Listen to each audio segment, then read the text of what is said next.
সর্বকর্ম শিক্ষা লাভ কৃষি জনপক্ষে। বর্ণনায় অতীত ঠাকুরের নীলা যত, আর দিন হইলেন কৃষি কার্যরত।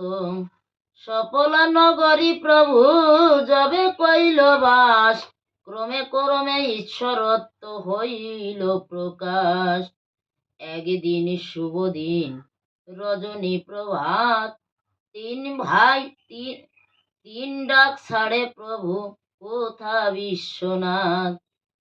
মুহূর্তে পরে বিশ্বনাথ উপস্থিত, বলে প্রভু ডাকো কেন কহ মনোনীত।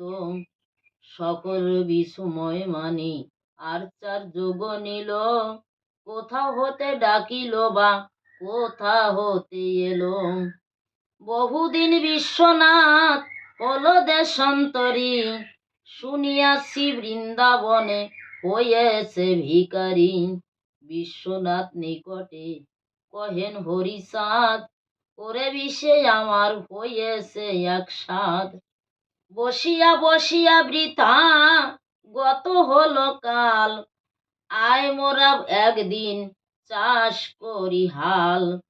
সর্বকার্য হতে শ্রেষ্ঠ কৃষি কার্য হয়, এ কার্য না হয় করা আমাদের ভালো নয়।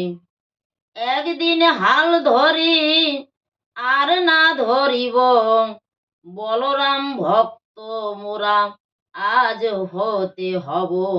বিশ্বনাথ বলে প্রভু যে ইচ্ছা তোমার, ফল ধর হয়ে অদ্য সুদিব করার।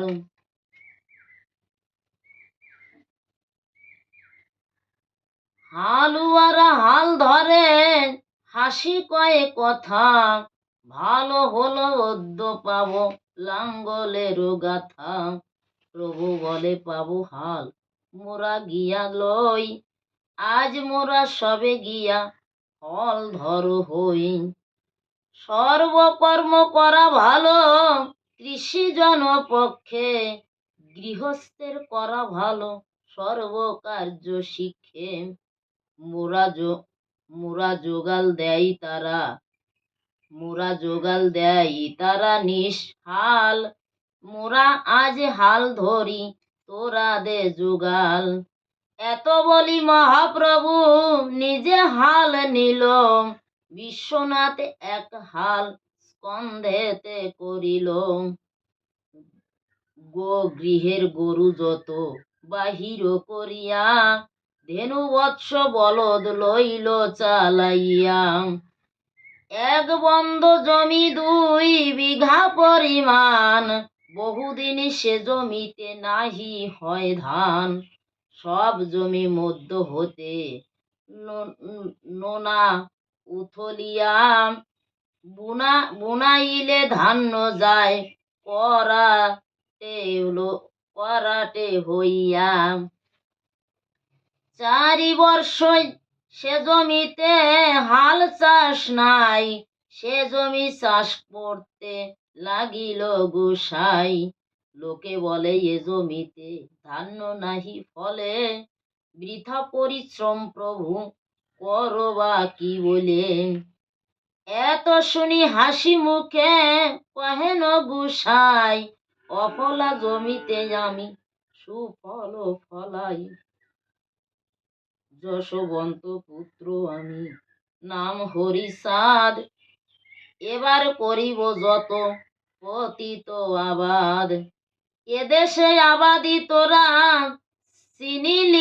চিনিলি না কেহ, মাটি যে অফলা থাকে এ বড় সন্দেহ।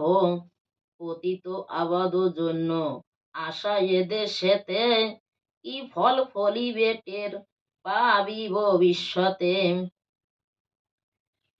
খাঁটি মাটি হলে ফল না হয় বিফল, ভক্তি করে ডাকে তারে দেয় প্রেম ফল। যে ফল চাহিবি তোরা সে ফল পাইবি, কল্প বৃক্ষ মূলে যদি প্রার্থনা করিবি। সফলা নগরী রহি যে চাহে যে ফল, বিফল না হয় ফল সে পায়। বীজ আনো বুনি ধান, ফল পাবি শেষে। ধন্য সতী তার প্রতি আসে এই দেশে। যেদিন করিল চাষ সেদিন বুনিল, বুনাইয়া পুনঃ চাষ আরম্ভ করিল। এমন সময়ও হলো মেঘের লক্ষণ, ঘন ঘন ঘন করে ভীষণ গর্জন। উত্তরে যাইয়া মেঘ বহে বেগ বাতে, ঘোর অন্ধকার নিশি হইল দিবাতে। সিকি সিকি তড়িৎ তাহাতে আলোময়, বিদ্যুৎ জ্যোতি ঠাকুরের অঙ্গে নীল হয়। প্রভুর অঙ্গেতে জ্যোতি একবার, মাঝে মাঝে ঝলসিছে বিদ্যুৎ আকার। বর্ষণ ঘন ঘন হয় বহু বহু, শিলাপাত বজ্রঘাত হয় মুহু। চতুর্দিকে হয় বৃষ্টি, ঠাকুর যে ভূমে, এক বিন্দু বারিপাত নাহি কোনো ক্রমে। ভাদ্র মাসে স্রোত যেন মহাবেগে ধায়, তেমতি বৃষ্টির ধারা পতিত ধরায়। চতুর্দিকে বৃষ্টি জলে স্রোত বহে যায়, প্রভু যে জমিতে জল নাহি প্রবেশ হয়। সে ভূমি হইতে উঁচু বিগত প্রমাণ, বহে জল ঠাকুরের ভূমেতে না যান। হাল উঠাইল যবে চাষ হলো সারা, তখন জমিতে বহে বিন্দু বিন্দু ধারা। বীজ বপনের হলো সুযোগ তাহাতে, ধান্য অঙ্কুর উপজিল সপ্তাহ দিনেতে। এ মতে হইল সব চাষার পত্তন, পরিষ্কার রহে ভূমি না হইল বন। আউশ হইল আর হইল আমান্য, 2 বিঘা জমিতে দ্বিগুণ হইল ধান্য। প্রশস্ত গারস্থ ধর্ম জীবে শিক্ষা দিতে, হরিচাঁদ অবতীর্ণ হলো অবনীতে। নিজ হাতে ব্যবসায় করে হরিচাঁদ, বাণিজ্য প্রণালী শিক্ষা সবে কইল দান। হাতে করে কাম মনে মুখে করে নাম, রসরাজ করে তার চরণে প্রণাম।